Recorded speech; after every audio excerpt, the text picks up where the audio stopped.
move. Are you recording me walking around on this? Yeah. Okay. Yeah, I don't see it. There used to be a geocache box up on top of this. And there's bird poop. There you go. That's good. Good quality. Yeah. Nice day-old bird poop. Oh, here's another one. That's probably where we're going to sit. Yeah, right on that. But we make the sacrifices for you. Yeah.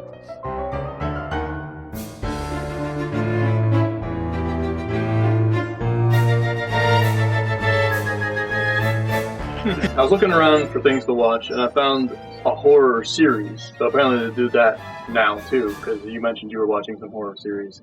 Yeah. And I found Penny Dreadful, which I think is a Showtime horror show. And it has all kinds of stuff. When you start watching it, you're like, what's going on? But then, because I didn't read anything about it, I just started watching it.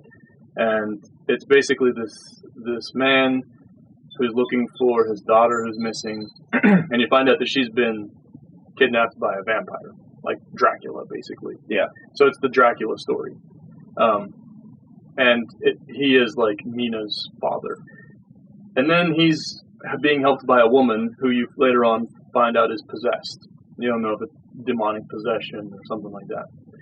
And then they've all kind of recruited the help of, I don't even know what his name is in the show, but is it Josh Hartnett is his name? He plays like a Western cowboy kind of guy. Okay. And they bring him along to basically be the muscle for the group. At some point they meet Dorian Gray. At some point, you find out that one of them's a werewolf. At some point, you meet Victor Frankenstein, and he's made a couple monsters. Basically, yeah. Well, he's created one guy, and eventually you meet the Frankenstein monster guy. And it's done in that very polished, dark, like high contrast kind of horror cinematography. And it is gory, and there's a lot of adult themes. Lots of blood, and there's lots of sex. And I honestly felt like there was some potential for the show when I started watching it. So I watched the entire first season, with the exception of maybe the last 30 minutes of the last episode. And honestly, at that point, I was kind of getting bored with it. And one of the things that I felt like, based on our criteria for whether a show or a movie is good or not, like there are certain things that you shouldn't be doing. Jump scares is one of the big things, right? Right. They have some of those, but it's not crazy. But the main thing is the fucking. The fucking. There is so much sex in the show. I think every episode has some kind of like gratuitous sex scene in it. On all sides. Like there's like homoerotic sex, heterosex, strange sex with like people who have diseases, and there's just for whatever reason, like monster sex and stuff. I didn't see monster sex. It would have made it better if there was a werewolf like humping a girl like in Wolf Cop. Because the best part's when his werewolf hands come around her boobs, like. I was like, that's what that looks like. But no, they didn't. They didn't go to the fun side of sex in horror movies. They just went into the sex. Yeah. Yeah. And that would be because he said he thinks that it's like a Showtime. For sure, thing. Showtime. So, of course, if it's Showtime or HBO or something, then they can get away with, they're going to put it in there. And that's what they're selling, which doesn't make a good show to me. Just randomly like, oh. And the lead actress, Ava Green, I think. Now, I think she's kind of known for doing sex scenes in movies anyway, but she has some reasonable acting chops to what she does. And her character, I didn't hate at the beginning.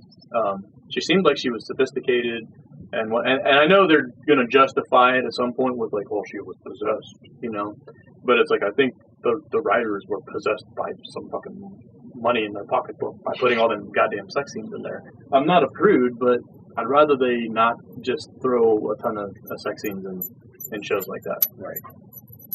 Hey! Hey, buddy. How you doing?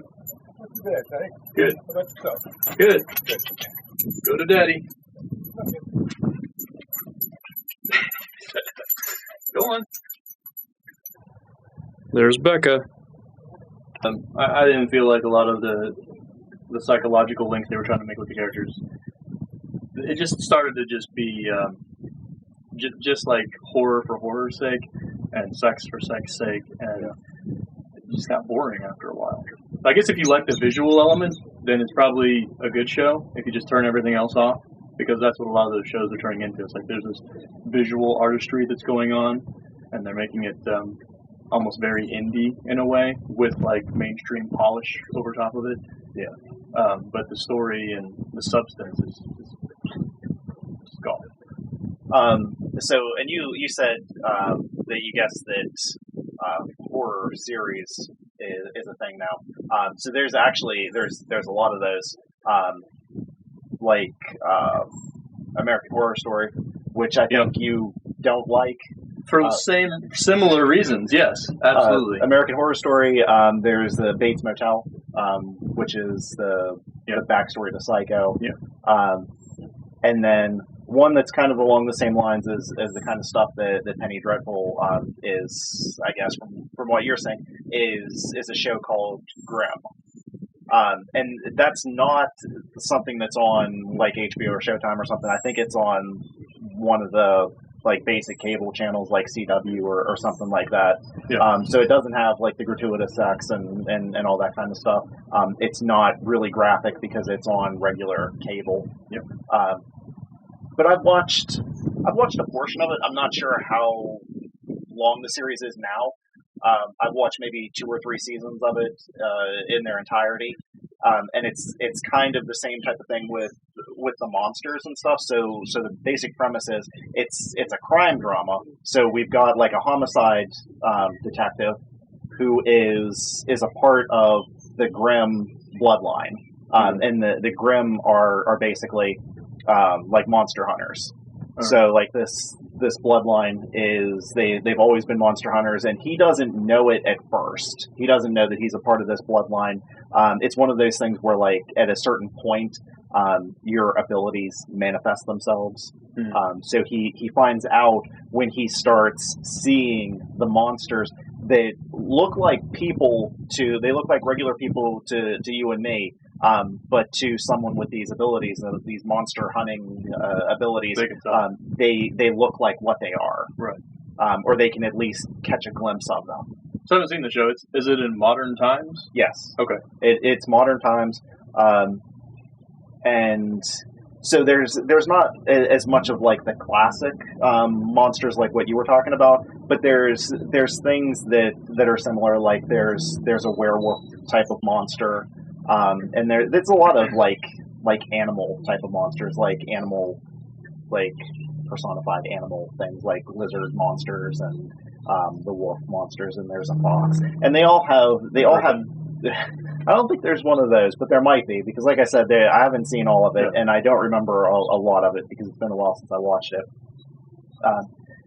But they all have like weird, like German sounding names, kind of. That are like exclusive to this show. So like the werewolf or the wolf type of monster is called like a Blutbad, and there's like a fox that's called a Bushba, I think it is, and then there's like these ugly like witch looking things that are called Hexenbeasts. Yeah, so it's all. Like, it's all contained within its own universe, but they're kind of touching on, like, it's Grimm's fairy tale type of stuff, like those type of monsters. Other than the wolf, I can't really remember specific examples, but I feel like at points there were ones that were specific to like a Grimm's fairy tale, like, oh, I know what that is. Okay, so the episodes don't really try to mimic or play upon those original fairy tales. They just use elements from them. Yeah, because like I said, it's like a modern day crime drama. Yeah. And so like a lot of crimes are actually committed by monsters. Yeah. So that's how it ties together. It's one of those shows that it's got like its template, like it's got the standard crime drama template. So you've got your homicide detective, and each episode is following like a specific case. Right. Okay, so that means then every episode basically resolves whatever case that is, and then we're on to the next case whenever the next episode comes along. Most of the time, yeah. Of course, there's always like an underlying long-running storyline that'll resolve over the course of a series of episodes or the entire season or whatever. But like the X-Files, you had all the X-Files in every episode, but the underlying story of Mulder with his sister and all that stuff comes to life gradually. Okay. Some of those can be, because, a lot of crime, there are crime dramas out now that some of them are pretty good. Like, I don't know if you've seen Bosch, or, like, they're actual crime dramas. Something like, they kind of based on that, The Wire type of format or whatever, wherever the case is not really solved for, like, the entire season. You know what I mean? Like, it's a completely different format, or it's a slightly different format, I should say. The case is resolved over this entire season, or entire several seasons, or whatever it is. So it's like a really in-depth case. Whereas the other format is the one you're talking about, where there's a series of cases, and they're all kind of resolved pretty quickly, episode to episode. Do you feel like it's rushed, or do you feel like it's pretty good? It's executed well? It's an alright show. I haven't kept up on it in a while, so I don't know where it went. I think I stopped it at the end of season 3 or something like that. It's decent if you're okay with those shows that are that template. Like if it doesn't bother you that a show falls into this template and it's almost always going to be in this template, then it's all right. Right. How's the any actors that are notable in it? Actresses? I'm not real good with that, but I don't think that there's really anybody that I really recognized. The one guy that plays a recurring character that's a wolf. I feel like I've seen him in things before, but I don't know his name, and I couldn't name anything else that he's been in. But I feel like he's been in stuff that I've seen before. Okay. Are the stories mainly good? Like from episode to episode, like a pretty engaging story? Yeah, I don't know if I'd say that, but it's entertaining on a superficial level. Yeah. Okay. Yeah, that's fair enough. But I think the downside of Penny Dreadful is it has some good actors in it. Timothy Dalton, he was like James Bond in the 80s, and like I said, Ava Green and Josh Hartnett. I've never really been a fan of his. I think he started off as like a teeny bopper kind of guy. Like I don't even know what he's been in, but that like 10 Things I Hate About You. Yeah, I heard the name over and over again. Yeah. But I don't really know. Now that he's older, he's not as annoying because he looks like he's not 12 anymore. Okay. So it's like, okay, fair enough. I'll watch it.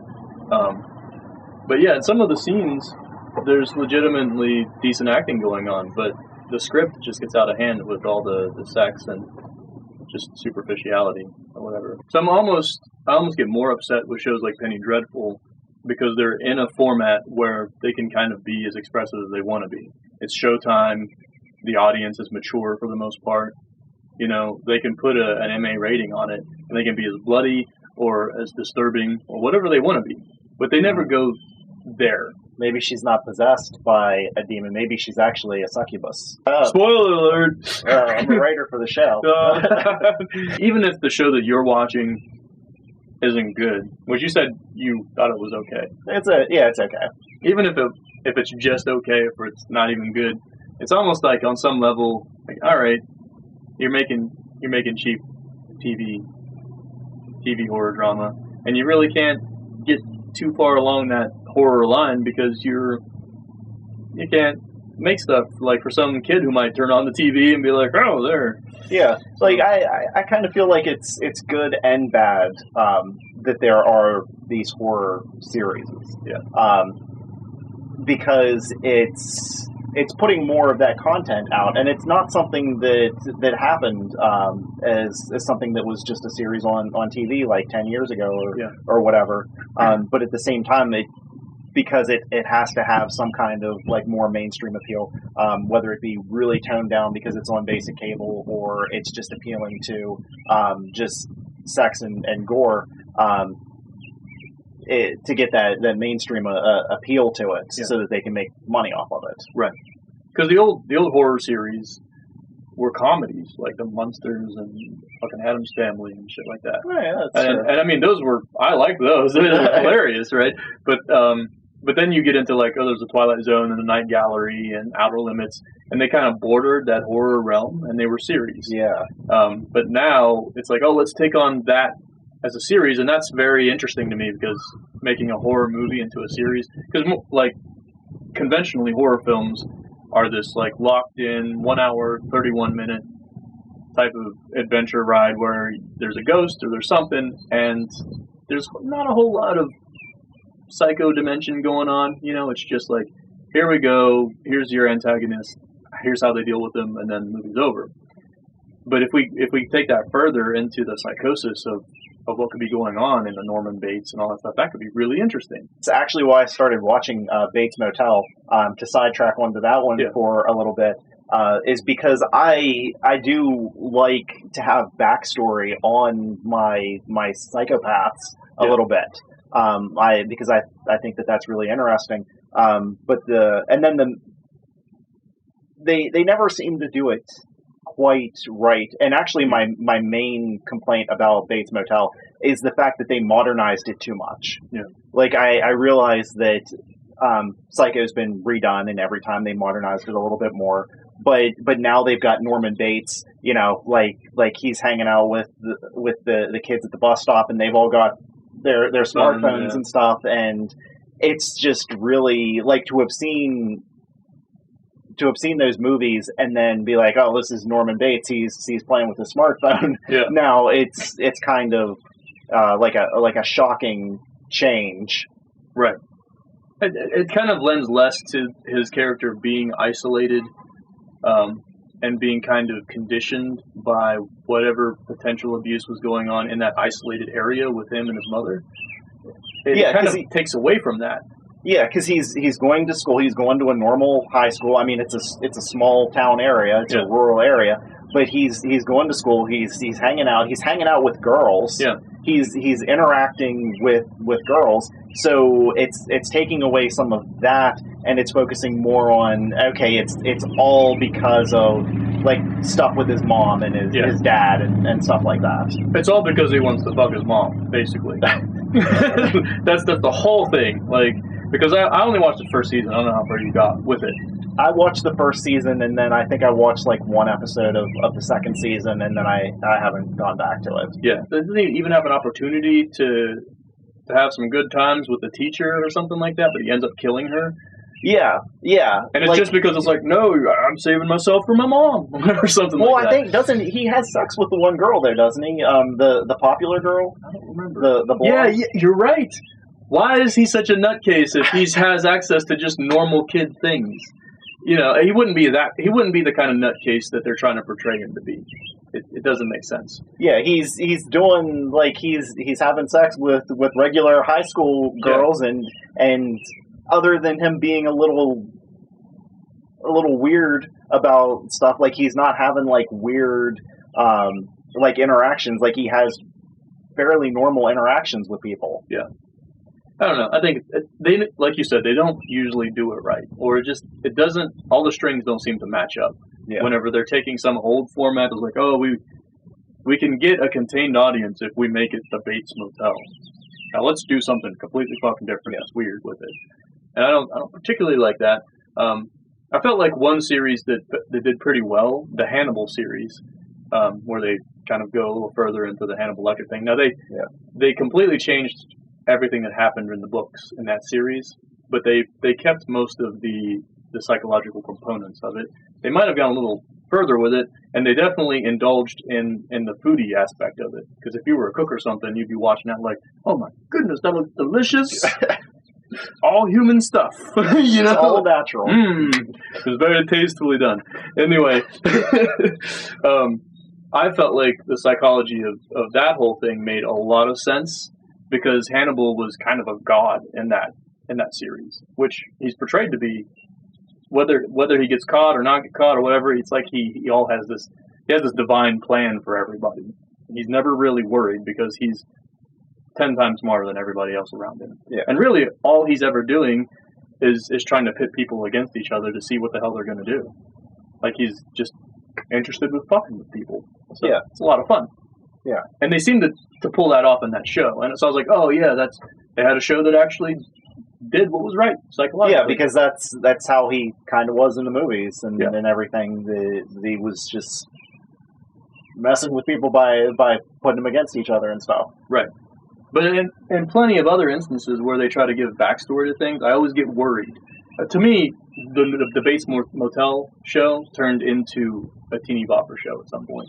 Like, I was watching like these kids just farting around and being whiny little jerks. Did you have any other series you've watched you want to talk about? I think the rest of them probably would go better into the serial killer stuff. Like, I mean, Bates Motel even would. That probably bridges into the serial killer thing pretty well. But I mean, if we go into like all those things, we'd be here all day talking about like American Horror Story, and I think there's a series that's about the brothers Grimm as well, or it might be a movie. I'm not 100% sure. There is an old movie. It has Matt Damon in it. It's called The Brothers Grimm. It's very disappointing. Like it's almost like a family film basically. But have you ever seen Supernatural? That's another series I saw, and I think I might have watched an episode, and I was just like not super interested by it. I've not seen any of it. I've heard about it, and most of what I hear about it and see about it like on the internet and stuff is just women talking about how hot the main characters are. Yeah. So that's one of the things that kind of like pushes me away from a series. Right. Like, if that's the only thing that people are talking about, then I'm like, I'm probably just gonna skip that. Like, this is completely unrelated, but that's the reason that I never started watching Arrow. Because that's like all I heard was, God, he's so hot. Oh God. It's the other cardinal mistake in movies, and that probably happens more in the series, like the TV series that are kind of PG and okay for everyone.